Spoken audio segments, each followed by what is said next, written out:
இயேசுவே வழி சத்தியம் ஜீவன், இயேசுவே ஒளி நித்தியம் தேவன், இயேசுவே வழி சத்தியம் ஜீவன், இயேசுவே ஒளி நித்தியம் தேவன்.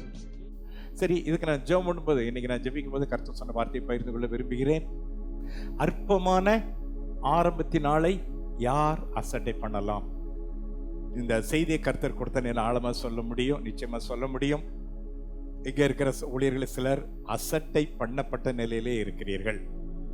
ஊழியத்துல growth இல்லை, எதிர்பார்த்த ஒரு வளர்ச்சி ஊழியத்திலே இல்லை, அல்லது சில ஆசீர்வாதங்கள் இல்லை, இல்ல வாக்குத்தத்தங்கள் நிறைவேற தாமதித்து கொண்டே இருக்கிறது. இது எந்த சூழ்நிலை எழுதப்பட்டது என்றால், எருசலேம் தேவாலயம் கட்டுறதுக்கு துவங்கினாங்க, வழியிலே தடைப்படுச்சு. நம்ம சர்ச்சில் கூட இப்போ 3 பேர் அந்த ஆலயம் கட்டுற முயற்சி எடுத்துக்கிட்டு இருக்கிறீங்க, தடைப்படுது. கர்த்தர் வாய்க்க பண்ணட்டும்.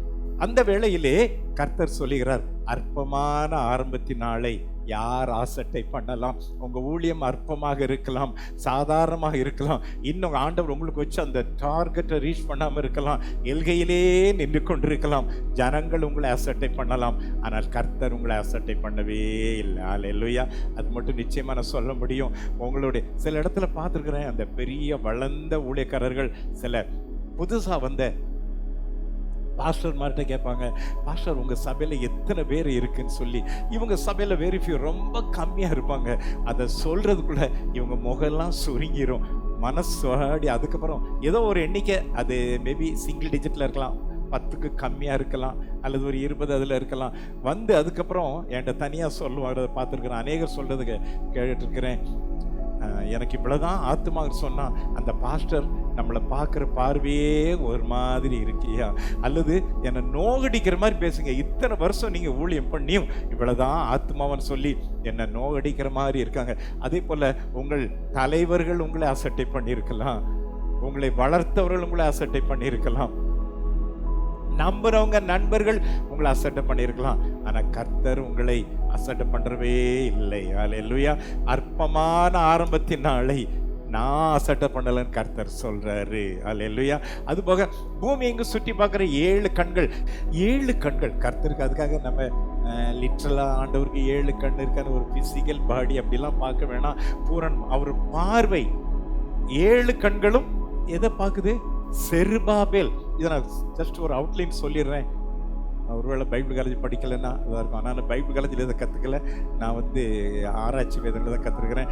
எருசலேம் தேவாலயம் முதல்ல கட்டினது சாலமன், அது டெம்பிள் ஆஃப் சாலமன் சொல்லப்படும். அதுக்கப்புறம் அவர்கள் செய்த விக்கிர வணக்கத்தினாலே ஆலயம் இடிக்கப்பட்டது. அவர்கள் பாபிலோனுக்கு சிறையாக கொண்டு போகப்பட்டார்கள். சனகரிப், நேபுகாத்நேச்சர், இப்படிப்பட்ட சில அசீரிய ராஜாக்கள், முதல்ல 8 ராஜாக்கள் அவர்களை கொடுமைப்படுத்தினார்கள். பின்பு அசீரிய ராஜாக்கள் அவர்களை பிடித்து கொண்டு போய்விட்டார்கள். எருசலேம் தேவாலயத்தை இடித்து போட்டு உள்ள இருந்த கோடிக்கணக்கான மதிப்புள்ள வெள்ளி, பசும்பொன் எல்லாவற்றையும் கொண்டு போய்விட்டார்கள். எருசலேம் ஆலயம் மதில், அது எருசலேம் தேவாலயத்தை சுற்றி ஒரு காம்பவுண்ட் வால் கட்டப்பட்டிருந்தது. எல்லாம் ஆலயமும் உடைக்கப்பட்டது, எருசலேம் தேவாலயம் உடைக்கப்பட்டது, காம்பவுண்டால் இடிக்கப்பட்டது, ஒன்றுமே இல்லாமல் போய்விட்டது. அந்த வேளையிலே கோரேஸ் உள்ளத்தில் கர்த்தர் ஏவினபடியால், கோரேஸ் குறித்து லாஸ்ட் மந்த் பேசணும்னு நினைக்கிறேன், ஏவினபடியால் அவர் பணத்தை கொடுத்து நேபுகாத்நேச்சர் எருசலேம் தேவாலயத்திலிருந்து கொள்ளையடித்து கொண்டு போய் தன் தேவனோட ஆலயத்தில் வைத்திருந்த அந்த ஆராதனை பணிமுட்டுகள் எல்லாவற்றையும் யார் கையில கொடுத்து விட்டார்? செருபாபேல். செருபாபேல் யார் அப்படின்னா தாவீது ராஜாவுடைய ராஜவம்சம். அவரு அதுக்கப்புறம் யூதாவில அவரு ஆளுநராக, கவர்னராக இருந்தார். 3 டீமா இவங்க வந்தாங்க. முதல்ல செருபாபேல், செருபாபேல் கூட வந்தது யோசுவா, அவர் பிரிஸ்ட். அதுக்கப்புறம் அவர்கள் ஒரு சில ஆண்டுகள் பின், அந்த வருஷத்தை நான் கொஞ்சம் தோராயமா நான் அதை சொல்றேன், நீங்க முடிஞ்ச குறிச்சுக்கிடுங்க. டவுட் வந்தா நீங்க என்கிட்ட அப்புறம் கேளுங்க. இப்ப நமக்கு அது விளக்க டைம் இல்லை. முதல் குழு செருபாபேல் யோசுவா தலைமையில், அதாவது மோசஸ் கூட வந்த யோசுவா அது வேற, இது பிரிஸ்ட். கிமு 538 அல்லது 536 ஆண்டுகளிலே வந்தார்கள். இவர்கள் ஆலயம் கட்டினார்கள். இரண்டாவது குழு எஸ்ரா தலைமையில் வந்தது 445 ஆண்டில். மேபி 435 நினைக்கிறேன், சரியா தெரியல. அந்த 458 அவன் எஸ்ரா சபையை சீர்படுத்தினான். செருபாபேல் வந்த டீம் ஆலயம் கட்டினார்கள். எஸ்ரா அவர் வேத பாரகர் டீச்சர், அவர் சபையை சீர்படுத்தினாள். ஓகேயா? மூன்றாம் குழு நெகேமியா தலைமையில் வந்தது. ஏறக்குறைய 13 ஆண்டுகள் கழித்து, நான் அதுக்கு ரெஃபரன்ஸ் அதையும் தரட்டுமா? எஸ்ரா 7:7 அவனோட கூட இஸ்ரவேல் புத்திரரிலும் ஆசாரியரிலும் லேவியரிலும் பாடகரிலும் வாசல் காவலாளரிலும் நிதனிமியரிலும் சிலர் அர்த்தசஷ்டா ராஜாவின் 7ஆம் வருஷத்திலே எருசலேமுக்கு போனார்கள். அர்த்தசஸ்ர ராஜாவின் 7ஆம் வருஷத்திலே எஸ்ரா தலைமையில வந்தாங்க. ஓகேயா? அடுத்த குழு நெகேமியா 2:1. அர்த்தசஷ்டா ராஜாவின் 20ஆம் வருஷம் நிசான் மாதத்திலே ராட்சரசம் ராஜாவுக்கு முன்பாக வைத்திருக்கையில், எத்தனை வருஷம்? அப்போ ஒரு 13 வருஷம் கழிச்சு எஸ்ரா 13 ஆண்டுகள் கழிச்சு நெகேமியா தலைமையில் வந்தார்கள். நெகேமியா ஒரு லேமேன். செருபாபேலுக்கு பின்பு இவர் யூதா தேசத்தின் கவர்னராக இருந்தார், பணி செய்தார். செருபாபேல் ராஜ வாரிசு. எஸ்ராவில் 6ஆம் அத்தியாயத்துக்கும் 7ஆம் அத்தியாயத்துக்கு இடையில ஏறக்குறைய 60 ஆண்டுகள் இடைவெளி. அதாவது இவர்கள் ஆலயம் கட்ட துவங்கினார்கள். ஆலயம் கட்டும்போது சத்துருக்களினுடைய போராட்டத்தால் தடையால் ஆலயம் கட்டப்படாது, இடையிலே நின்றது. அதுக்கப்புறம் 7ஆவது அத்தியாயம் இருக்கிறது. அதிலே இந்த வர்த்தமான பின்பு எஸ்ரா வருகிறார். இதிலே 60 ஆண்டுகள் இடைவெளி. 6ஆவது அத்தியாயத்துக்கும் 7ஆவது அத்தியாயத்துக்கும் இடையில 60 ஆண்டுகள் இடைவெளி. அந்த இடைவெளியிலே செருபாபேல், யோசுவா அவர்கள் மரித்து விட்டார்கள். ஆகாய் சகரி அவர்களும் மரித்து விட்டார்கள். இவங்க எஸ்ரா வரும்போது இவர்களெல்லாம் முதல்ல வந்த டீம் மரித்து விட்டது. அதுக்கு பின்பு தான் இவங்க வந்தாங்க. அதுக்கு பின்பு 13 ஆண்டு கழிச்சு நெகேமியா வர்றாரு. சரி, நம்ம பைபிள் ஸ்டடிகள் உள்ள போனா ரொம்ப லைட் ஆயிடும், லைட்டா டச் பண்ணிட்டு போயிடும். அது என்னுடைய பணியும் அல்ல. இப்போ கர்த்தருடைய 7 கண்களும், இவரு செருபாபேல் ராஜவம்சம், அவங்க யோசுவாவோட சேர்ந்து ஆலயம் கட்டுறாங்க. சத்துருக்களின் சதியால் ஆலயம் கட்டுகிற வேலை தடைப்பட்டிருக்கிறது. அந்த வேளையில தான் சொல்றாரு, எல்லாம் முடிஞ்சு போச்சுன்னு நினைக்காதப்பா, அற்பமான ஆரம்பத்தினால யார் அசட்டை பண்ணுங்களாம்? செருபாபேலின் கையில் இருக்கிற தூக்கு நூலை. அவர் யாரு? ஒரு ராஜவம்சம். ஆனா இந்த தூக்கு நூல் சாதாரண இந்த மேசன் செய்கிற வேலையை அவரு செய்யறாரு. நான் தலைவன், என்கிட்ட தான் ஃபுல் ட்ரெஷரி எல்லாம் என்கிட்ட தான் இருக்கு. அந்த கோரேஸ் ராஜா பணத்தெல்லாம் என்கிட்ட கொடுத்தாரு. நான் மேல உட்காந்து நான் ஆளுக பண்ணுவேன், உங்களெல்லாம் வேலை வாங்க சொல்லாம அவர் இறங்கி வேலை செய்யறாரு. ராஜவம்சமா இருந்தாலும், ஒரு ஆளுநர் கவர்னரா இருந்தாலும், அவர் இந்த கொத்தனார் மாதிரி வேலை செய்யறாரு. பாத்தீங்களா? அதை பார்த்தார் ஆண்டவர். அதைத்தான் பார்க்காரு. தூக்கு நூலை பரலோகம் 7 கண்கள் ஃபுல்லா எல்லா கேமரா இங்க போக்கஸ் பண்ணுது. பரலோகத்துல முழு போக்கஸ் எங்க வருது? எருசலேம் தேவாலயம் கட்டப்படுகிறது. யார் அதுக்கு தலைமை தாங்கிறா? செருபாபேல். அவன் ராஜவம்சமா இருந்தாலும் அதுக்கு மேட்டிமையா இல்லாம தன்னை தாழ்த்தி இவங்க ஒரு சாதாரண லேபர் அளவுக்கு இறங்கி செய்யறன்னு சொல்லி பரலோகம் சந்தோஷமாய் பார்க்கிறது என்றார். ஒரு அலுவலியா சொல்லுங்க எல்லாரும் சொல்லுங்க, என்னோட ஊழியத்தை பரலோகம் சந்தோஷமாய் பார்க்கிறது, சந்தேகமாய் பார்க்கவில்லை, சஞ்சலமா பார்க்கல.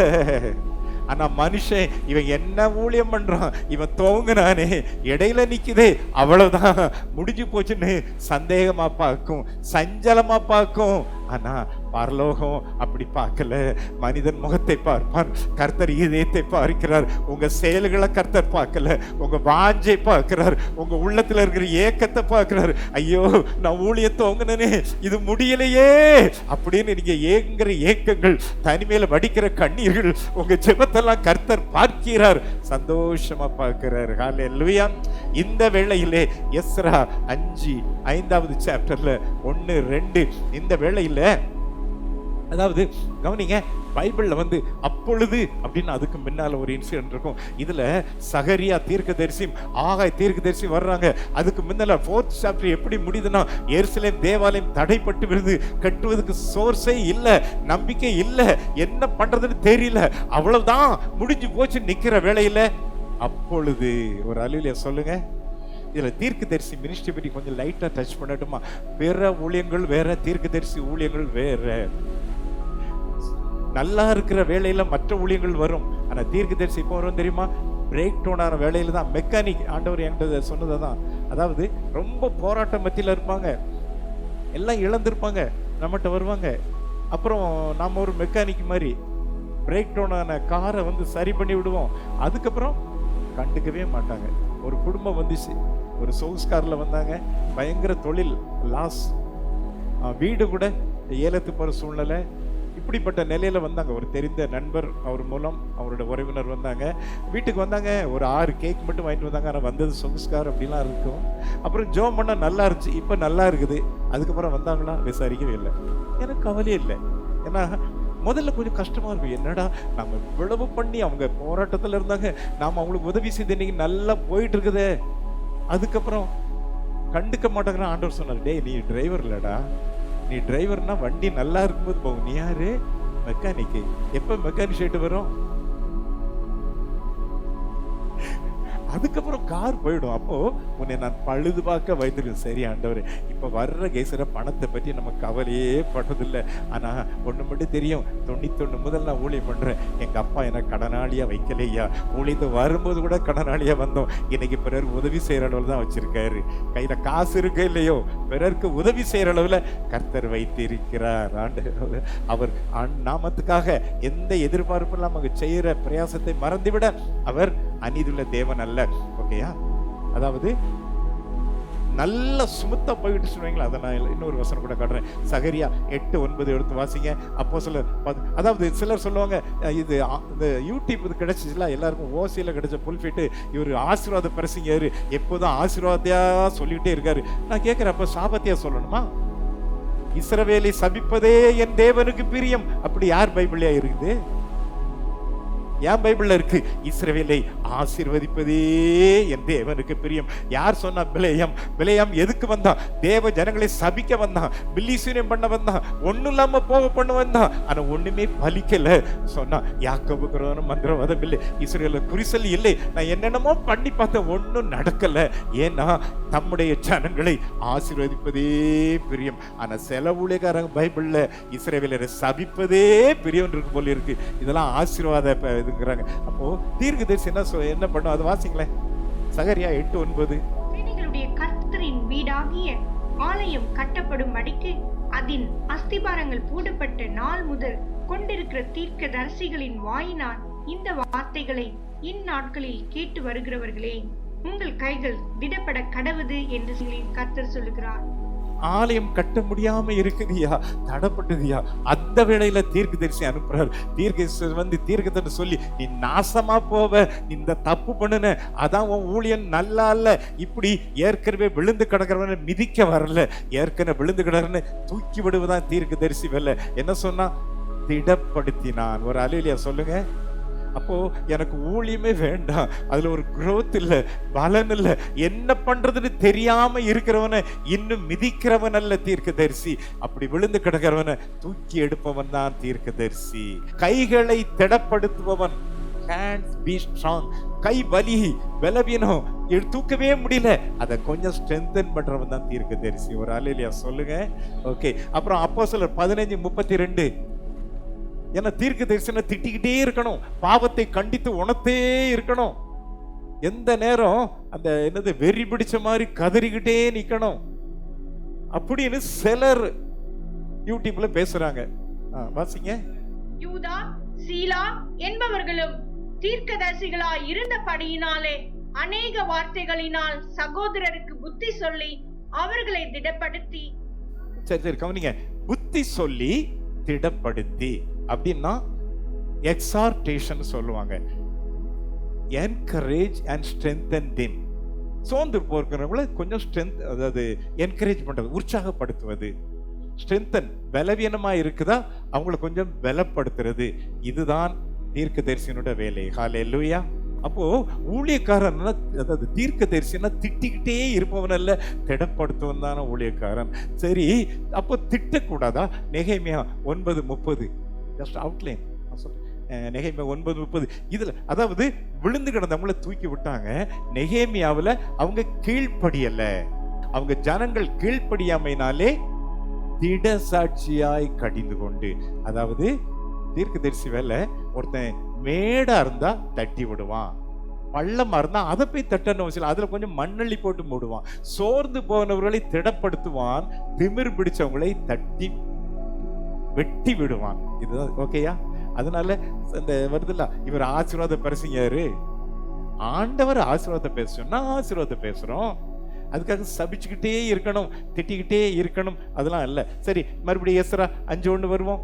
அப்பொழுது ஆகாய் தீர்க்கதரிசியும் இத்தோவின் குமாரனாகிய சகரியா என்னும் தீர்க்கதரிசியும் யூதாவிலும் எருசலேமிலும் உள்ள யூதருக்கு இஸ்ரவேல் தேவனின் நாமத்திலே தீர்க்க தரிசனம் சொன்னார்கள். அப்ப அப்பொழுதுங்கிறதுக்கு முன்னால என்ன இருக்குது?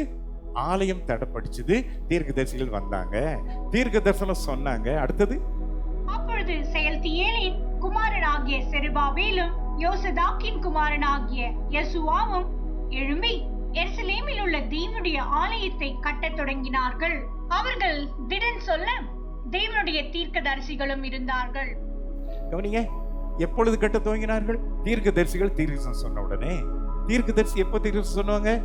ஆலயம் கட்டுவது தடப்பட்ட உடனே. தீர்க்கதரிசி பணி அதுதான். ஓகேயா? ஒரு வேலை தடப்படுதா, ஊழியம் தடப்படுதா, அவங்கள கொஞ்சம் உற்சாகம் பண்ணி, ஸ்ட்ரென்தன், என்கரேஜ் பண்ணி அவங்கள நீங்கள் செய்யும்படி தோன்றது. தப்பு பண்ணனா தட்டி கொடுப்பவன் அல்ல, அதை கொஞ்சம் வெட்டி விட்டு ஒழுங்காயிரும் சொல்றது.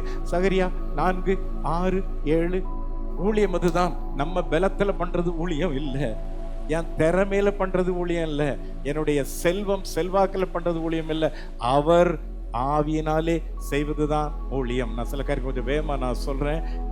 அந்த Zerubbabel, this is the word of the Lord unto Zerubbabel, and he needed especially an encouragement from God. சோர்ந்து போய் இருக்கிறாரு, இவர் ராஜா வம்சமா இருந்தாலும் என்ன பண்ணன்னு தெரியாம சோர்ந்து போயிருக்காரு. ஸோ அவருக்கு ஒரு தெய்வீக ஆலோசனை தேவைப்பட்டது. அந்த தெய்வீக ஆலோசனை not by might of thy own, அந்த கமெண்டியில் போட்டிருக்குது.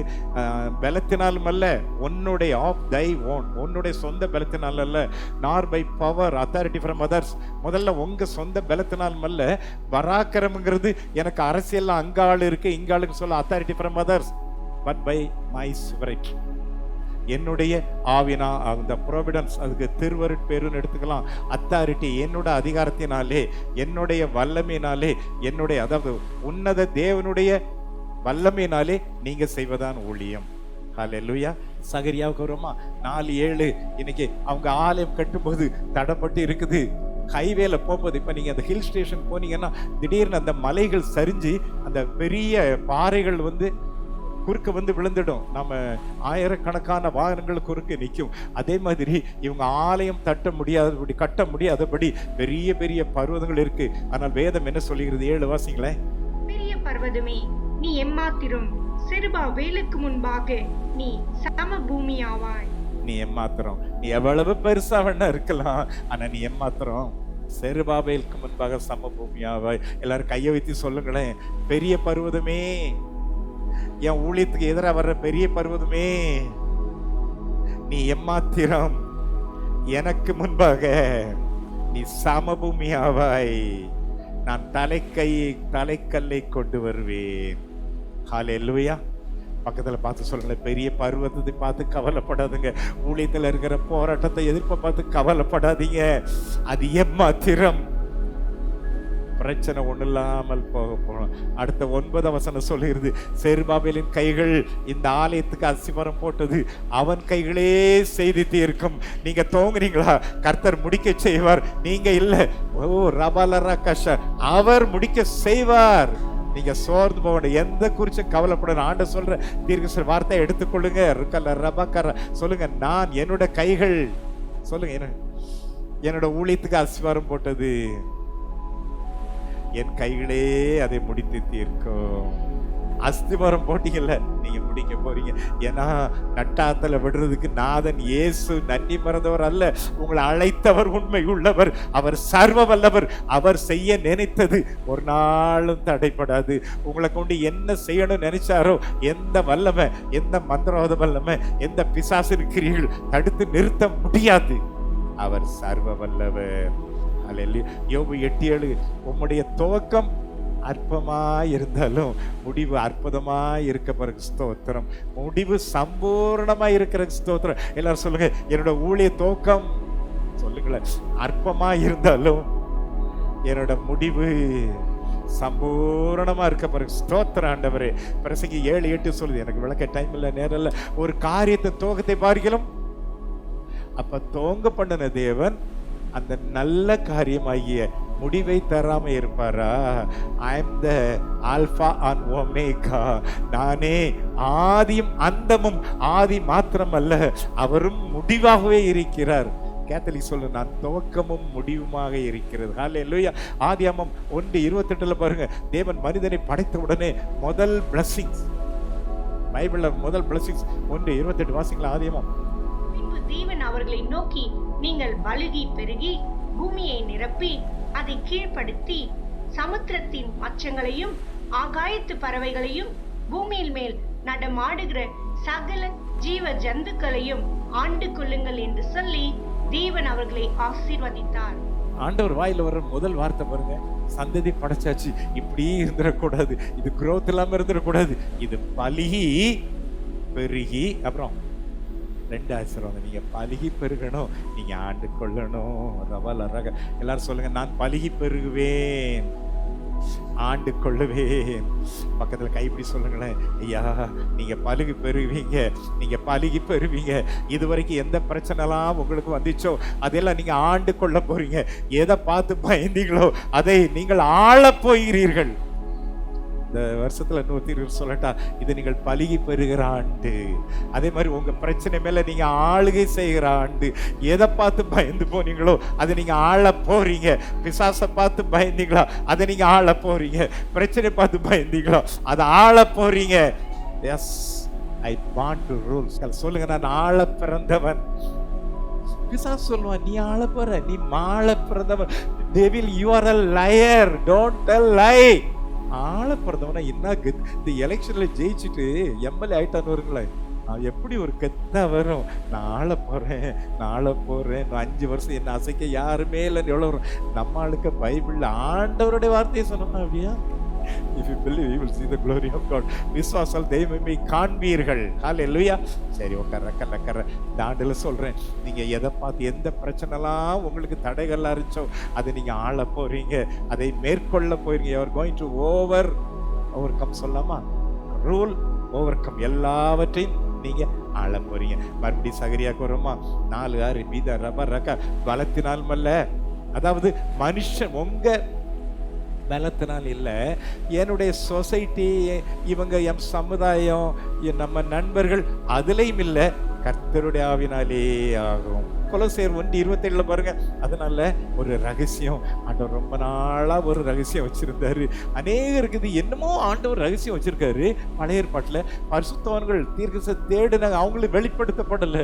ஆனா புதிய ஏற்பாட்டு பரிசுத்தவான்களுக்கு அந்த ரகசியத்தை கொடுத்தார். எந்த ரகசியம்? நம்மளுக்கு என்ன தெரியுமா? பரலோகத்தை ஆண்டவரே ஆசீர்வதியும்.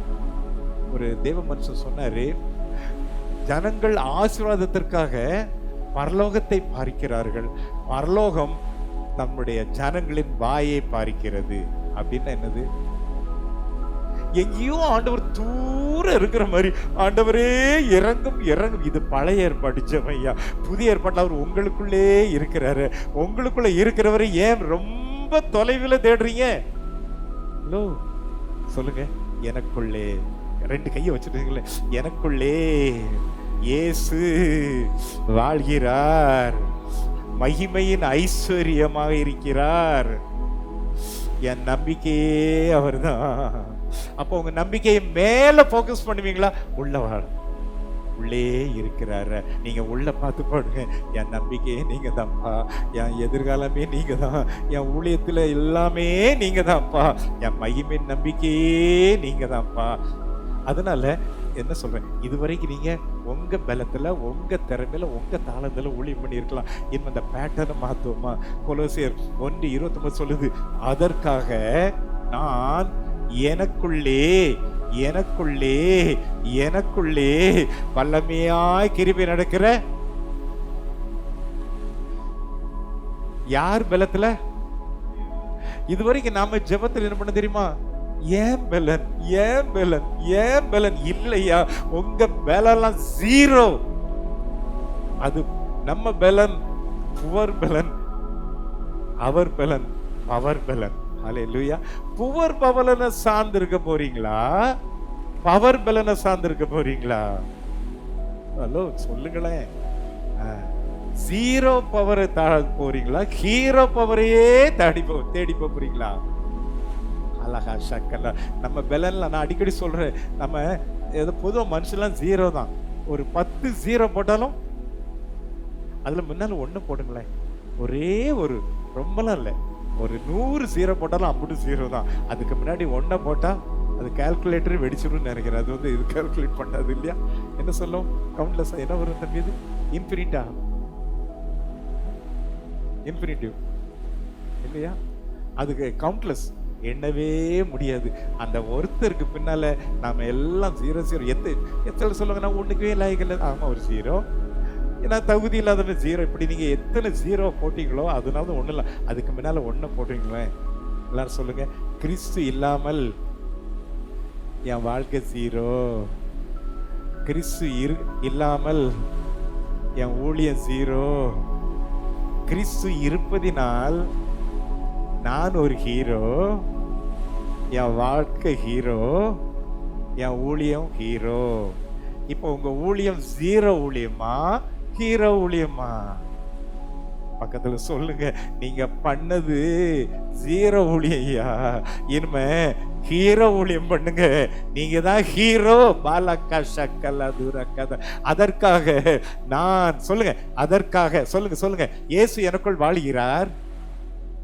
அதற்காக நான் எனக்குள்ளே சொல்லுங்க, எனக்குள்ளே சொல்லுங்க, எனக்குள்ளே எனக்குள்ளே வல்லமையாய் கிரியை நடப்பிக்கிற அவர் வல்லமைப்படி போராடி பிரயாசப்படுவேன். இனிமே உங்க வல்லமையில ஊழியம் பண்ணாதுங்க, அவர் வல்லமை. அதுக்காக மேல இல்ல, உங்களுக்குள்ள இருக்கிறாரு. அவர் பலத்துல ஜெபம் பண்ணுங்க, அவர் பலத்துல ஊழியம் பண்ணுங்க, அவர் பலத்துல ஹவுஸ் விசிட் போங்க. ஒரு பிசாசு தோரத்துனா அவர் பலத்துல எல்லாமே அவர் தானே. ஹல்லேலூயா. யோவான் 7:38 ஆண்டவர் சொன்னாரு, என்னிடத்தில் விசுவாசம் வைக்கிறவன் எவனோ அவன் உள்ளத்திலிருந்து ஜீவ தண்ணீர் எங்க இருந்து வரும்? நம்மளுக்கு மேல பார்த்துட்டு வல்லமை வல்லமை வல்லமை அதுதானே பண்றோம். ஹலோ, ஆண்டவரே வல்லமை தாரும் வல்லமை தாரும். டேய், உனக்குள்ள இருக்கட்டா, ஏன்டா மேல போய் என்ன தோன்றும்? சொல்லுவாரா இல்லையா? சொல்லுங்க, இந்த வசனத்தை எல்லாரும் சொல்லுங்களேன். வேத வாக்கியம் சொல்லுகிறபடி நான் தேவனிடத்தில் விசுவாசமாய் இருக்கிறபடியால் என் உள்ளத்திலிருந்து சொல்லுங்க, என் உள்ளத்திலிருந்து என் உள்ளத்திலிருந்து ஜீவ தண்ணீர் உள்ள நதிகள் ஓடும். அப்ப ஆண்டவரே என்னை நிரப்பணும் மேல தூக்குவீங்களா? நெஞ்சில கை வச்சு எனக்குள்ள இருந்து இப்ப ஓடும். சொல்ல முடியுமா முடியாதா? எசேக்கியேல் 47 பின்பு அவர் என்னை ஆலயத்தின் வாசலுக்கு திரும்பி வர பண்ணினார். இதோ வாசற்படியின் கீழிருந்து தண்ணீர் புறப்பட்டு கிழக்கே ஓடுகிறதாயிருந்தது. ஆலயத்தின் முகப்பு கிழக்கு நோக்கி இருந்தது. அந்த தண்ணீர் ஆலயத்தின் வலது புறமாய் பலிபீடத்துக்கு தெற்கே பாய்ந்தது. எங்கே பாய்ந்தது? சொல்லுங்க, எங்கே பாய்ந்தது? அந்த தெற்கை குறித்து நான் ஒரு லைட்டா டச் பண்றேன். தெற்கே என்ன இருந்தது என்றால் எசேக்கியேல் 40:45 பின்பு அவர் என்னை நோக்கி, தென் திசைக்கு எதிராக இருக்கிற இந்த அறை ஆலய காவலை காக்கிற ஆசாரியர்களுடையது. சரி கவனிங்க, ஆலயத்திலிருந்து தண்ணீர் கிழக்கு வாசல் புறப்பட்டு எங்க போகுது? தெற்க போகுது. தெற்க யார் இருக்கிறா? அந்த அறை யாருக்கு? ஊழியம் செய்கிற பிரிஸ்டுக்கு இருக்குது. பிரிஸ்ட் என்ன பண்ணணும்? யாத்திராகமம் 30:21 பாருங்க. அவர்கள் அவர்கள் சாகாதபடிக்கு தங்கள் கைகளையும் தங்கள் கால்களையும் கழுவ கடவர்கள். இது தலைமுறை தோறும் அவனுக்கும் அவன் சந்ததியாருக்கும் நித்திய கட்டளையாயிருக்கும் என்றார். அவங்க மினிஸ்ட்ரி பண்ண போகும்போது சாகாதபடி முதல்ல கைகள் கால்கள் கழுவி சுத்தப்படுத்தணும். சரி, கொஞ்சம் இருங்க. ஓ, இந்த தேவனுடைய ஆலயத்திலிருந்து வருகிற தண்ணி எங்க போகுது? தெற்க போகுது. தெற்கு இருக்கிற இடம் பிரிஸ்டுகள் இருக்கிற ரூம். அவங்க எதுக்காக அப்படின்னா, இந்த ஆலயத்தில் ஊழியம் செய்ய போகும்போது அவங்க கைகளை கால்வி பரிசுத்தப்படுத்த வேண்டும். பழைய ஏற்பாட்டில் இது எழுத்தின்படி. புதிய ஏற்பாட்டில் பாவத்தோடு நாம் ஊழியம் செய்யக்கூடாது. பாவம் கழுவப்படுகிற ஒரு அனுபவம் நமக்கு தேவை. ஓகேயா? சரி, இதுக்கப்புறம் மறுபடியும் 47 இது ஒரு பரிசுத்தத்தை குறித்து எடுக்கிறேன். ஆனால் இப்போ அதில் நமக்கு போகிற டைமில் 47வது இதை பார்த்து சாப்டர் என்ன சொல்லுவாங்க? 4 levels of anointing. அபிஷேகத்தின் 4 அளவுகள் எல்லாருக்கும் தெரிந்ததுதான். முதல்ல எவ்வளோ அளவு இருந்துச்சு? கணுக்கால் அளவு. ஓகேயா? முதல்ல அந்த பாவங்கள் கழுவப்படணும், தண்ணி அதை பார்த்தோம். அதுக்கப்புறம் 4 வித அபிஷேகம், 4 levels of anointing. இதில் நாம் எந்த லெவலில் இருக்கிறோம், ஃபர்ஸ்டா செகண்டா தேர்டா ஃபோர்த்தாங்கிறத நம்ம இது ரொம்ப விவரிக்க டைமில் லைட்டாக டச் பண்ணுறேன், அதில் நம்ம கண்டுபிடிக்க முடியும். இன்னொன்று சொல்கிறேன், முதல்ல வரும் பொழுது இப்போ நம்ம இங்கே வர்ற தாமிரபரணி கூட ஐ திங்க் 2 பகுதியாக இருக்குல்ல, 2 ரிவர் ஒன்று சேர்ந்து வருதுன்னு நினைக்கிறேன். முதல்ல ஒரு பகுதி வரும், அதுக்கப்புறம் இன்னொரு ரிவர், 2 சேர்ந்து தான் நமக்கு தாமிரபரணி அந்த பக்கம் வருது. அங்கே அந்த மாதிரி இடையில வேற ரிவர் எதுவும் வரல. தேவாலயத்தில் அந்த பலிபடத்து கீழே இருந்து முதல்ல கொஞ்சம் தான் வருது. அது எந்த அளவு இருக்குது? கணுக்கால் அளவு தான் இருக்குது. அதுக்கப்புறம் வேற ரிவர் சேர்ந்ததுனால இல்லை, அது பெருகிக்கிட்டே வந்து கொண்டே இருக்கிறது. ஓகே, முதல்ல எந்த அளவு இருக்குது? கணுக்கால் அளவு. அதுக்கப்புறம் முழங்கால் அளவு.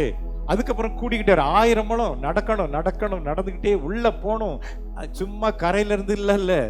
அதாவது ஆவிக்குரிய அனுபவம் எதுவுமே ஈஸியா கிடைச்சிடாது. சாக்ரிஃபைஸ். நம்ம ஜெபத்தை கூட்டணும், நம்ம தூக்கத்தை குறைக்கணும். சம்டைம்ஸ் நம்ம பேசும்போது எனக்கெல்லாம் கண்ணெல்லாம் எரியும். காட் நோஸ், அந்த சரியான தூக்கம் இல்லாதனால கண்ணு முழிக்க முடியாத அளவுலாம் இருக்கும். இருந்தாலும் நம்மளுடைய தியாகம்தான் ஜனங்களுக்கு ஒரு ஆசீர்வாதத்தை கொண்டு வரும். நாம தூங்கிக்கிட்டே இருந்தா பிரசவம் பண்ணும்போது ஜனங்கள் தூங்கிடும். ஒண்ணு மட்டும் ஆண்டவர் எனக்கு சொன்னது அதுதான். டேய், நீ நல்லா தூங்கிக்கிட்டே இருந்தீன்னா பிரசவம் பண்ணும்போது ஜனங்கள் தூங்குவாங்க. நீ தூக்கத்தை தியாகம் பண்ணி முழிச்சிருந்து ஜெபம் பண்ணினா ஜனங்கள் விழித்திருப்பாங்க. எது வேணும்? Option is yours. ஆண்டவரே, என் தூக்கத்தை நான் சாக்ரிஃபைஸ் பண்ண தயாரா இருக்கிறேன். நான் பிரசங்கம் பண்ணும்போது ஜனங்கள் எத்தனை மணி நேரம் பண்ணாலும் தூங்கக்கூடாதுப்பா. ரைட், அப்போ நம்ம சில சாக்ரிஃபைஸ் பண்ணி தான் ஆகணும். கணுக்கால் அளவு. கணுக்கால் இப்போ நான் லைட்டாக பண்ணி போகிறேன். கணுக்கால் அளவு அப்படின்னா, தண்ணி இருக்குது, இந்த கடல்ல போவாங்க தெரியுமா? கடற்கரை பதில் ரொம்ப உள்ள போக மாட்டாங்க. இந்த வேவ்ஸ்லாம் நிறைய வர்றதுனால சும்மா லைட்டா காலை வைப்பாங்க, கூட கொஞ்சம் வேகமாக ஓடு. அந்த மாதிரி சிலருக்கு கணுக்கால் அளவு தான் அபிஷேகம். எப்போ வரும்னா, ஞாயிற்றுக்கிழமை அல்லது சனிக்கிழமை உபாசனத்தில் 3வது பாட்டில் 3வது ஸ்டான்ஸாக்கு மேலே இந்த டெம்போவை கூட்டி அடித்த உடனே, ஓ வல்லமை வல்லமை வல்லமை, ஓ வந்துட்டு அங்கே கொட்டை அடித்த உடனே இது நின்றும். இது பரிசுத்த ஆவியா கொட்டு ஆவியா? புரியலையா? அதாவது ஆவியில நிறையும் போது மட்டும்தான் அந்நிய பாஷை. அதுக்கப்புறம் அதாவது ஆலயத்துல நான் முன்னாடி சொல்லிருக்கலாம், ஒரு ஊழியக்காரர் பண்றாரு, நீ ஆலயத்துக்கு வரும்போது டிஷர்ட் போடாத, டைட் ஜீன்ஸ் போடாத. நான் அதை பற்றி ட்ரெஸ்க்குள்ள உள்ள போக விரும்பல, அது ஒரு டாக்டர் நான் எடுக்க விரும்பல. இதை எங்க போடுன்னு சொல்றாரு, எனக்கு அதான் வருது. இதை எங்க போடு? உங்க அம்மாவோட நீ மார்க்கெட் போ, அப்போ போடு. எனக்கு அது புரியலையா? அப்ப சர்ச்சுக்குள்ள தண்ணி அடிக்க கூடாது, ஆராதனை முடிச்சு வெளியே போய் தண்ணி அடிக்கலாமா? சர்ச்சில் கெட்ட வார்த்தை பேசக்கூடாது, வெளியே போய் கெட்ட வார்த்தை பேசலாமா? சர்ச்சில் சண்டை போடக்கூடாது, வெளியே போய் சண்டை போடலாமா? ஆண்டவர் எனக்கு சொன்னார், டே நான் உனக்குள்ள எப்பவும் இருக்கேன்டா, உலகத்தின் முடிவு வரையும். ஆமா, நீ ஞாயிற்றுக்கிழமை ஆலயத்தில் இருக்கும்போது மாத்திரம் இல்லை, எப்போ நான் உங்களுதே இருக்கிறேன். அதுல இருந்து எனக்கு ஒரு பயம், இங்க எவ்வளவு பரிசுத்தமா இருக்கணும்னு நான் நினைக்கிறேனோ இதே பரிசுத்தம் எங்கேயும் இருக்கணும். இதை போதிக்கணுமா? ஆலயத்துல மட்டும் ஒழுங்கா இருக்குன்னு போதிக்கணுமா? என்ன அது எனக்கு புரியலையா? எனக்குள்ள எனக்குள்ள தெரியுமா, எப்பவும் எனக்குள்ள இயேசு இருக்கு. ஸோ இங்க நான் எப்படி அவரை தூச்சிட்டே இருக்கணும், அதே மாதிரி எப்பவும் துதிக்கணும். டிராவலா துதிக்கணும். பைக்கா 1 hour ஜேர்னியா ரொம்ப சந்தோஷம். ஹெல்மெட்டை மாட்டிக்கிடுவேன், சத்தமா லீ கலபர கஷிக்க துன கந்தர பந்தர கந்தர கதன கதர் ஒன்றும் தெரியாது. அது பாட்டு தண்ணி பஸ்ஸில் பேசுங்க, நான் படுத்துட்டு பேசுவேன். அதுக்காக ப்ரேயர் டைம் இல்லை, 7 மணி எழும்பி ஒரு 8:30 மணி வரை 8:30 வரைக்கும் நான் ஜெபம் பண்ணுவேன். காட் நோஸ் எங்கள் வீட்டில் இருக்குன்னு தெரியும். இன்னைக்கெல்லாம் 3:50 நினைக்கிறேன், முடிச்சுட்டேன். கொஞ்ச நேரம் புரண்டேன். அப்புறம் சரி, நேற்று வந்து 3:15 இருக்கும். வீட்டில் மனைவிட்டெல்லாம் சொன்ன திட்டுவாங்க, பையன் தான் திட்டுவான். டாக்டர் 7 மணி நேரம் தூங்க சொல்லிருக்காரு, நீங்கள் என்ன காலையில் எழுப்பி ஜெபம் பண்ணுறீங்க அப்படின்ட்டு. அவர் சொல்கிறார் 7 மணி நேரம் ஜெபம் பண்ணலாம், மாத்திரையெல்லாம் வேஸ்ட்டு, எடுக்காதீங்கன்ட்டாரு. ஆனாலும் இந்த கூடுகை நினச்சா எனக்கு தூக்கம் வரலையா, நான் என்னையா பண்ணுறது? ஆண்டவரே, ஊழியக்காரன் வராங்களே, அவங்களுக்கு ஏற்ற சத்தியம் வேணுமே, தெய்வ பிரசன்னத்தில் வாழணுமே. அப்புறம் படுக்கும்போது மத்தியானம் ஒரு 1/2 hour அப்போ நான் அப்படியே அன்னி பாசம் பேசிட்டே இருப்பேன். எப்போ தூங்கணும், ரைட் எழுத வர மறுபடியும் நீ கர்றப்பா கஷிக்கத்து நகந்தர பத்தன பத்தர எப்பொழுது என்னோடு இருக்கிறார். ஓகே, கணுக்கால் அளவு பாட்டு பாடும்போது மட்டும் அபிஷேகத்தை உணர்வாங்க. அடுத்தது முழங்கால் அளவு ஜெபம் பண்ணும்போது மட்டும் ஜாக்கிரதையா இருக்கணும். அதுக்கு பிறகு அவங்களுக்கு அதான் நினைக்கும், ஜெபம் பண்ணும்போது மட்டும்தான் ஆண்டவர் ஏன் ஜெபத்தை கேட்காரு அப்படி இல்லையே. 8:13 இப்போ அது டைமில் வீட்டில் போய் பாருங்க. 8:13, 14 அந்த 2 பாருங்க. நீங்கள் என் காது கேட்க பேசும்படி செய்வேன்றாரு. ஜெபம் பண்ணாங்க, நல்லா பண்ணாங்க. அதுக்கப்புறம் வாயில வந்ததெல்லாம் பேசுனாங்க. உங்க ஜெபத்தின்படி பதில் செய்தேன்னு சொல்லல, நீ ஜெபம் பண்ண ஓகே. அதுக்கு பிறகு நீ எதிர்மறையா பேசினால, வாயில வந்ததெல்லாம் பேசினால, அதன்படி செய்வேன், என் காது கேட்கும்படி செய்வேன்னு சொன்னாரு. அப்போ நம்ம பிரேயர் முடிச்சப்புறம் நம்ம பர்சனல் லைஃப் எப்படி இருக்கு, நம்ம எப்படி பேசுறோம், அதுவும் நமக்கு பதிலே கொண்டு வரும். ஜெபம் மாத்திரமல்ல, அது ஒரு சிலருக்கு ஜெபம் பண்ணும்போது மட்டும்தான் ஆண்டவர் இருக்கிறார் இல்ல. ஓகே, கணுக்கால் அளவு தொட்டுட்டு ஓடிடுறது, முழங்கால் அளவு ஜெபம் பண்ணுவது மாத்திரம்தான் அபிஷேகம். இடுப்பளவு பாதி தண்ணியில பாதி மேல, பாதி நேரம் ஆவியில இருப்பாங்க, பாதி நேரம் மாம்சத்துல. இது எந்த இதுல இருக்குன்னு தெரியாது. ஓகே, அடுத்தது நீச்சலாலாம். நான் சின்ன வயசுல எங்க ஊர்ல குளம் உண்டு, நல்லா நீச்சல் அடிக்கிறோம். அந்த தண்ணியில நிக்க முடியாது, இழுத்துக்கிட்டு போகணும் நீச்சல். அப்போ இது என்ன தெரியுமா, நான் எல்லாம் அவரே வாழுகிறார். இந்த நீச்சலால வந்தீங்கன்னா நீங்க ஆசைப்பட்டபடி ஊழியம் செய்ய முடியாது, நீங்க ஆசைப்பட்டபடி ஜெபம் பண்ண முடியாது, நீங்க ஆசைப்பட்டபடி எதையுமே செய்ய முடியாது. எல்லாமே அவர் அவர் அவர் அவரே உங்களை கண்ட்ரோல் பண்ணுவார். நீங்க நினைச்சபடி பேச முடியாது, அவர் உங்களை கண்ட்ரோல் பண்ணுவாரு. வாழ்வது நான் அல்ல, இயேசு என்னில் வாழ்கிறார். நீச்சல் ஆழம் இந்த லெவலுக்கு வந்துச்சுன்னு வைங்க, நீங்க பார்த்தாலே உங்க கண்ணில் அபிஷேகம் வரும். உண்மையா சொல்றேன், இந்த லெவலுக்கு நீங்க வந்துட்டீங்கன்னா பிசாசு பிடிச்சவங்கள நீங்க பாருங்க, அது கண்ணை மூடும், இல்ல அப்படி ஓரமா பண்ணும், இல்ல பார்க்காதனும். ஏன்னா நம்ம கண்ணுல இருந்து வரும், தேவவெல்லாம் வரும். வார்த்தை பேசாதங்க, நீங்க தொட்டா தொடாதீங்க. என்ன சொல், தேவனா மைமைக்கு சொல்றேன். அகமதாபாத்துக்கு பெண்டிகாஸ்ட்ல போன வருஷம் போயிருந்தேன். அப்போ நாங்க எல்லாருக்காக முடிந்தப்புறம் ஜோம் பண்ணி நைட்டு 12 மணிக்கிட்ட 12:30 ஆயிருக்கு ஜோம் பண்ணிட்டு இருந்தேன். எனக்கு முன்னால், அதாவது கடைசி நாள், ஒரு அபிஷேகம் வச்சு ஒரு 5 பேர், எனக்கு டிரான்ஸ்லேட்டரு, அப்புறம் இந்த லோக்கல் பாஸ்டர் ஒரு 2 பேர், ஒரு 6 பேர் வரிசையாக வந்தோம். வரிசையை நிற்க வச்சு ஜனங்களுக்கு வந்து அவங்க அந்த சூப்பர் நேச்சர்லாம் விரும்புவாங்க, ஸ்லைனி அந்த மாதிரி விரும்புறது. எண்ணெய் தொட்டு அவங்களுக்கு அபிஷேகம் பண்ணணும்னு எல்லாருமே வந்தாங்க. நான் கடைசியில் தான் நின்னேன். முதல்ல நீங்கள் பண்ணுங்க, கடைசியில் வரதை நான் பார்த்துக்கலாம் அப்படின்ட்டு. அதில் வரும்போது சரி, அங்கேயே சில பாஸ்டர் ஒய்ஃப் வந்தாங்க, பாஸ்டர் எனக்கு ஜெபம் பண்ணுங்க அப்படின்னாங்க. அந்த லோக்கல் பாஸ்டர் குஜராத்திக்காரங்க வந்துட்டு, நான் சிரிச்சிட்டு பக்கத்து போனால் பொத்துன்னு விழுந்துட்டாங்க, தொடவே இல்லை. தேவன மையம். அது மாதிரி இன்னொரு சகோதரி மாஸ்டர் ஜெபம் பண்ணுங்கன்னாங்க. அப்படி பார்த்தா கருது விழுறாங்க, பார்த்தாலே சிலைனி அபிஷேகத்தில். அப்புறம் அவங்க வந்து எழும்ப முடியல. அது விடியக்கால ஒன்றாச்சுது. நாங்கள் எல்லாம் அப்புறம் தான் சாப்பிட்டோம். அவங்கள வந்து ஒரு சேரில் வச்சு தான் கூட்டிகிட்டு போனாங்க. அந்த பாஸ்டரோட பையன் வந்தான், எனக்கு ப்ரிஃபார்மேன்ட்டு கையை தான் பிடிச்சேன். அப்படியே கிருன்னு ஜெபம் பண்ணலை, ஒரு மாதிரி ஷிவரின்னு சொல்லுவாங்கல்ல, வந்துட்டு கீழே விழுந்தான். அப்புறம் அவன் ஒரு மணி நேரத்துக்கு மேலே விழுந்து கிடக்குறான். அதுக்கு முந்தின வாட்டி போகும்போது அவன் தான், ஆண்டவர் அவனுக்கு ஜெபம் பண்ண சொல்கிறாரு, நீ வான்னு சொல்லும்போது அங்கே வந்து அங்கே பக்கத்தே வர முடியல, அப்படி தான் பார்த்துக்கிட்டு தான் இருக்கிறேன். அப்படியே கீழே விழுந்து அபிஷேகத்தில் இருக்கிறான். எந்த அனுபவங்கள்? வடநாட்டுக்கு ஒளிது போகிறீங்களா? ஒரு சுத்தம் போகாதீங்கன்னா, எனக்கு கர்த்தர் நடத்துறது. ராத்திரி 6:30 மணிக்கு கூடுகை, 6:30 மணிக்கு அகமதாபாத்தில் மீட்டிங் இருக்கும். காலையிலேருந்து நான் ஒரு 4:30 எழுப்பிடுவேன். ஃபுல்லாக ப்ரேயர், பைபிள் வாசிப்பு, ஜெபம், பைபிள் வாசிப்பு, அந்நிய பாஷை. அதுக்கப்புறம் 11 மணிக்கு மேலே வெளியே கூப்பிட்டு போவாங்க. எதுக்கு? சுற்றி பார்க்குறதுக்கு. ஏன்னா பகல்ல கூப்பிட்டா நீங்க வர மாட்டேங்க. பெருமையாக சொல்லலை, கர்த்தர் என்ன அப்படி நடத்தணும், உங்களையும் கர்த்தர் எப்படி பயன்படுத்தணும். ஏன்னா நிறைய பேர் இருக்கிறது போறவங்கலாம் பாம்பே போனால் சுற்றி பார்க்கறதுக்கு, அமெரிக்கா போனால் சுற்றி பார்க்கறதுக்கு. நான் எங்கேயும் சுற்றி பார்க்கறதே இல்லை. கம்பல் பண்ணி கடைசியில், ஏன்னா அந்த ஹீட்டுக்காக லஸ்ஸி தருவாங்க. அது அகமதாபாத்தில் ஒரு கடையில் ரொம்ப ஃபேமஸ். விடியக்கால 2 மணிக்கு போனாலும் ஒரு 20-25 அங்கே குடிச்சிட்டு இருப்பாங்க அந்த இதில். அங்கே அதுக்காக அங்கே கூப்பிட்டு போய் இங்கே மீட்டிங் முடிச்சப்புறம் அதுக்கப்புறம் கொஞ்ச நேரம் படுத்துட்டு காலையில் 7 மணி எழுப்பி நான் ஜெபம் பண்ணணும்.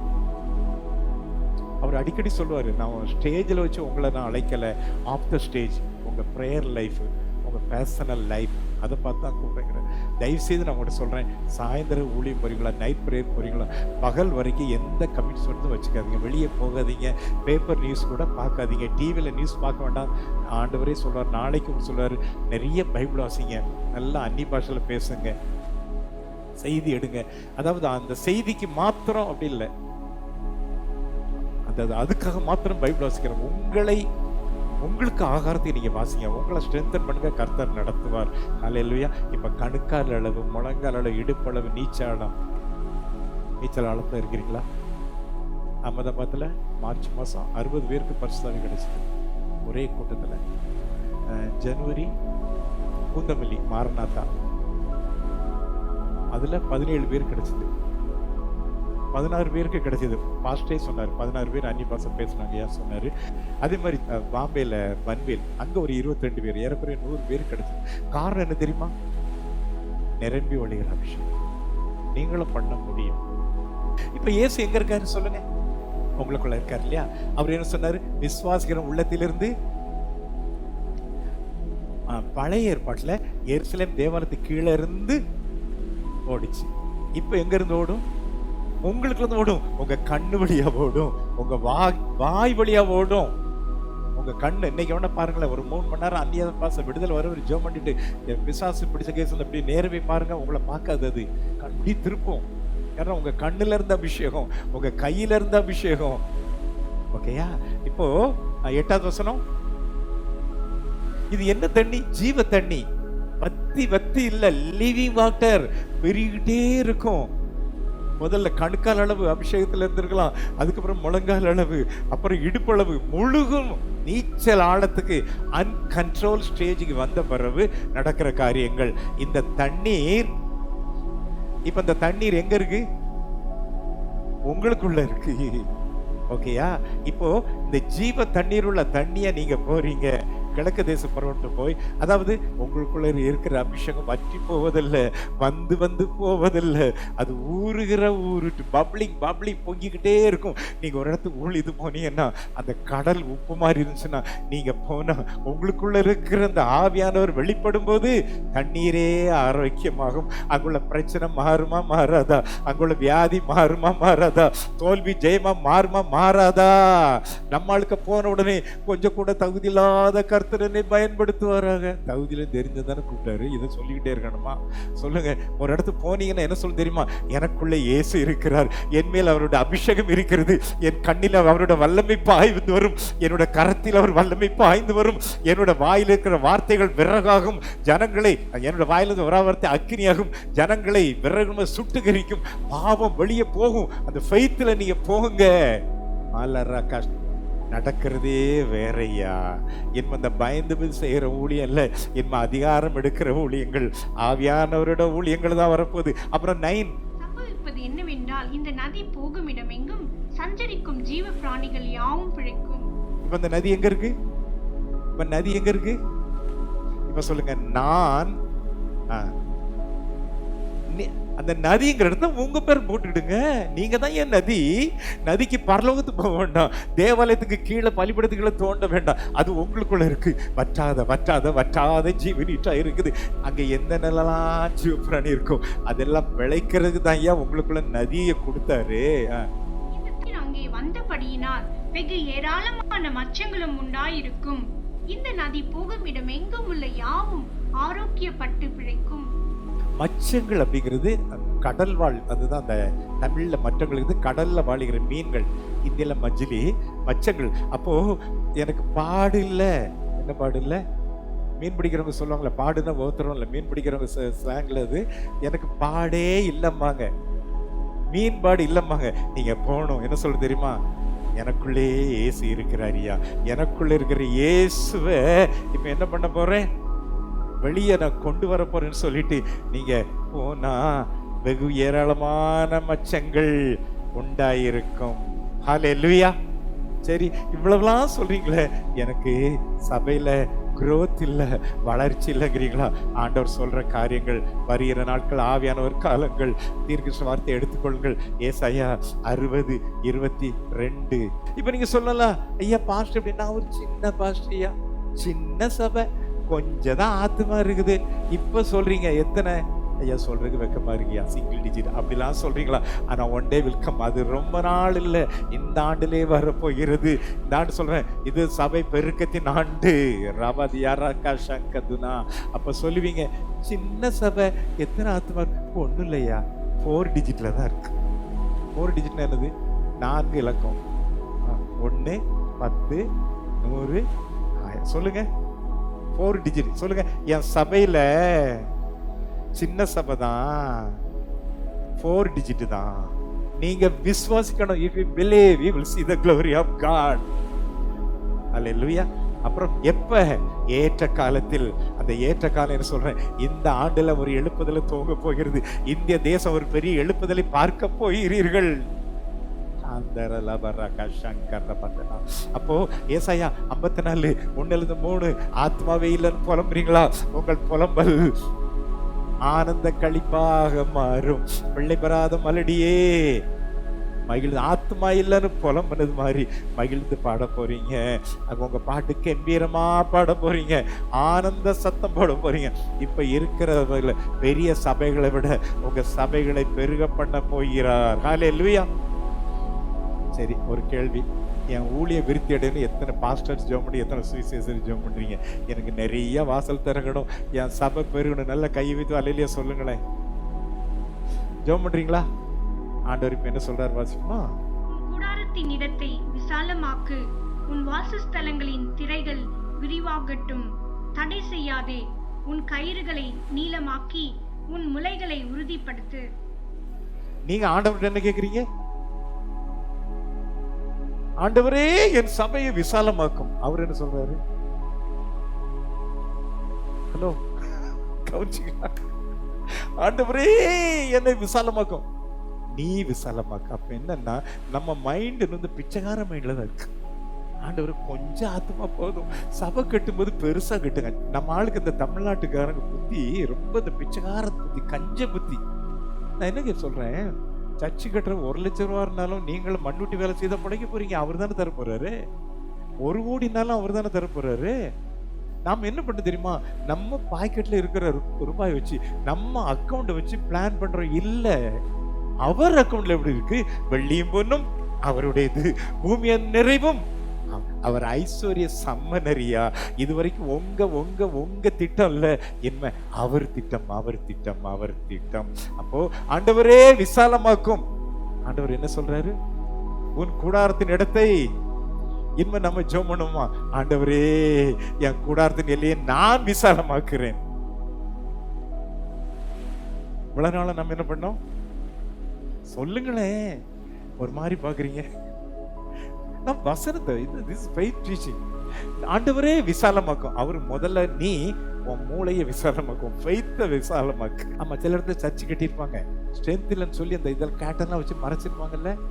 அப்படிலாம் மறைச்சிருந்தீங்கன்னா உங்களுடைய திரைகள் விரிவாகட்டும். அப்புறம் ஆண்டவரே சத்துரு தடை செய்கிறானே. ஆண்டவரே, ஆண்டவர் சொல்றாரு, இருங்க சிஸ்டர், நாம சொல்றோம் ஆண்டவரே ஆலயம் கட்டணும்னு நினைக்கிறேன், சத்துரு தடை செய்யறான். ஆண்டவர் என்ன சொல்றாரு? நீ தாண்ட தடை அப்படிங்கிறவருக்கு. நமக்கு இந்த விசுவாசம் அந்த அளவு வரல. ஆண்டவரே விசாலமாக்கன்னு அவரு சொல்றாரு. அதாவது ஆண்டவருடைய பேட்டர்ன் வேற, நம்ம பேட்டர்ன் வேற. ஆண்டவரே 5000 பேருக்கு சாப்பாடு வேணுமே, அற்புதம். நீ என்ன வச்சிருக்க கேட்டாரா இல்லையா? சில வேளை அப்படிதான் பண்ணுவாரு. உட்கார வை முதல்ல. ஆண்டவரே 5000 பேருக்கு உட்கார வச்சா என்ன ஆகும்? உட்கார வை. அந்த மாதிரி விசுவாசத்தில் வாழ்க. நாம இது சொல்றேன், விசுவாசத்தில் குறை உள்ளவர்களுக்கு இனி போதாத காலம். விசுவாசத்துல ஸ்ட்ராங்கா இருக்கிற விசுவாச வீரர்களை கர்த்தர் வல்லமையாக பயன்படுத்த போறார். அவர் சொன்ன செய்யணுமா? ஹல்லேலூயா. கடல்ல இறங்குனா இறங்கணும், அலை மேல நடனா நடக்கணும். சொல்றேன், இயேசுவை பார்த்தால் அலை மேல் நடப்பீர்கள், அலையை பார்த்தால் அமிழ்ந்து விடுவீர்கள். எதை பார்க்க போறீங்க? இயேசு பார்ப்போம். காற்றையும் கடலை அடைக்கவர் என்னோடு இருக்கிறாரே. சரி, அடுத்தது. உன் கூடாரத்தின் இடத்தை விசாலமாக்கு, உன் வாசஸ்தலங்களின் திரைகள் விரிவாகட்டும். தடை செய்யாதே, உன் கயிறுகளை நீளமாக்கி உன் முளைகளை உறுதிப்படுத்து. ஆமா, அசிமார் ஸ்ட்ராங் போடுங்க. ஒரு ஃப்ளோர் மட்டும் இல்லை, இன்னும் மேலே கட்டணும். ஸோ ஃபவுண்டேஷன் ஸ்ட்ராங்கா இருக்கா? என்னம்மா பெரிய இடம் பார்த்தாச்சு, விசாலமா இருக்கணும். ஓகே, அப்புறம் 3, நீ வலதுபுறத்திலும் இடதுபுறத்திலும் இடம் கொண்டு பெருகுவாய். உன் சந்ததியார் ஜாதிகளை சுதந்திரித்துக் கொண்டு பாழாய் கிடந்த பட்டணங்களை குடியேற்றுவிப்பார்கள். நம்ம விசுவாசம் எவ்வளவோ, நீங்க எவ்வளவு விசாலமாக்குறீங்களோ அந்த அளவு கர்த்தர் ஆத்மாக்களை தருவார். அவர் தரும்போது நம்ம ஃபெய்த்ல அந்த அந்த அவிசுவாசத்தினால்தான் நம்மை தடுக்கிறோம். அப்புறம் உன் சந்ததியார் ஜாதிகளை சுதந்திரித்துக் கொண்டு பாழாய் கிடந்த பட்டணங்களை குடியேற்றுவிப்பார்கள். உங்கள் பிள்ளைகள், நான் இப்போ சொல்றேன், என் பிள்ளை ஊழியத்துல தோல் கொடுக்கல சொல்லிக்கலாம். உங்க பிள்ளைங்க நிச்சயமா உங்க ஊழியத்துல தோல் கொடுப்பாங்க. உங்கள் சந்ததிகள் எழும்பும். தாண்டு இயர் ஆஃப் ஜெனரேஷன். நான் அந்த புதுவிட வார்த்தை டிசம்பர்ல சொல்லணும்னு நினைக்கிறேன், அதுல போட்டிருப்போம் இயர் ஆஃப் ஜெனரேஷன்.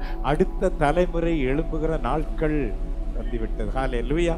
அப்போஸ்தலர் 16:5. அதனாலே சபைகள் விசுவாசத்தில் ஸ்திரப்பட்டு நாளுக்கு நாள் பெருகின. என்ன தெரியுமா? 5 + 5 எத்தனை? 10. 5 × 5 25. பெருகிறது தான், ஆட் இல்ல, மல்டிபிள், பெருக்கம்.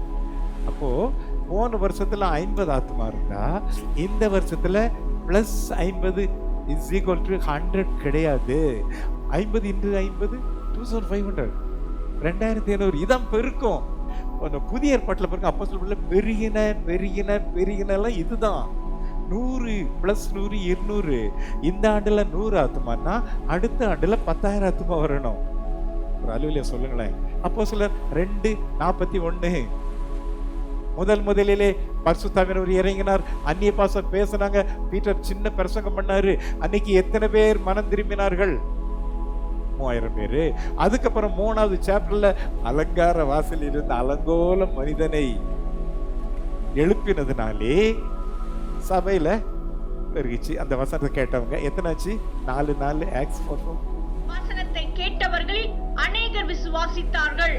அவர்கள் தொகை ஏறக்குறைய 5000 இருந்தது. முதல்ல எத்தனை? 3000, அப்புறம் 5000, 5 14. புருஷர்களும் ஸ்திரீகளும் விசுவாசம் உள்ளவர்களாகி கர்த்தரிடமாக அதிகமாய் சேர்க்கப்பட்டார்கள். அதுக்கப்புறம் எண்ணிக்கை இல்ல, அதிகம், திரளான. எல்லாரும் சொல்லுங்க, என்னுடைய திருச்சபையிலே சொல்லுங்களேன், திரளான ஆத்துமக்கள் வருவதாக, அதிகமாக சேர்க்கப்படுவார்களாக. சரி, இப்ப எத்தனை மடங்கு வேணும்? யோபு 42:10. அதான் இன்னைக்கு செய்தி அற்பமாய் எண்ணப்பட்ட இடத்திலே அற்புதமாக உயர்த்தும் தேவன். இல்லையா? அப்போ உங்களுக்கு இருக்கிறதை இயர் ஆஃப் மல்டிபிளிகேஷன், பெருகிற ஒரு ஆண்டு. இப்ப யோபுக்கு எத்தனை மடங்கு? எல்லாரும் கை சொல்லுமா, இந்த ஆண்டு எனது ஊழியத்திலே 2 அத்தனையான பெருக்கம் உண்டாவதாக. Are you satisfied? போதுமா போதாதா? ஆதியாகமம் 26:12 வாசிப்போமே. அந்த தேசத்தில் விதை விதைத்தான். கர்த்தர் அவனை ஆசீர்வதித்ததினால் அந்த வருஷத்தில் 100 மடங்கு பலன் அடைந்தான். எல்லாரும் சொல்லுங்க, என்னோட ஊழியத்திலே இத்தனை வருஷம் விதைச்சிருக்கிறேன்ப்பா, 100 மடங்கு பலன் உண்டாகட்டும். போதுட்டீங்களா? வேணுமா? பேராசப்படுறீங்களா? உபாகம் 1:11. நீங்கள் இப்பொழுது இருக்கிறதை பார்க்கிலும் 1000 மடங்கு அதிகமாகும்படி உங்கள் பிதாக்களின் தேவனாகிய கர்த்தர் உங்களுக்கு சொல்லியபடியே உங்களை ஆசீர்வதிப்பாராக. எத்தனை மடங்கு? அப்ப 2 மடங்கு போதுன்றீங்களா, 100 மடங்கு போதுமா, 1000 மடங்கு வேணுமா? இது எல்லாம் என்னன்னா ஆண்டவர் உங்க சாய்ஸ்ல வைக்கிறாரு. நீங்க தான் முடிவு பண்ணணும். ஆண்டவரே உமக்கு சித்தமானால் 2, சரிப்பா போதும் 2 தர்றேன். இல்ல ஆண்டவரே உமக்கு சித்தமானால் 100 மடங்கு, டேய் என் சித்தம் உனக்கு 1000 தரணும்னு நினைச்சிருக்கேன்டா, ஏன்டா இப்படி பிச்சைக்கார புத்தியில வந்து ஜெபம் பண்ற அப்படின்னு அவர் கேட்பாரு. சொல்லுங்க, எங்களுக்கு 2 மடங்கல்ல, 100 மடங்கல்ல, 1000 மடங்கு பெருக்க உண்டாகட்டும். சொல்லுங்க, நாங்கள் இப்போது இருப்பதை பார்க்கிறோம் 1000 மடங்கு பெருகுவோம்.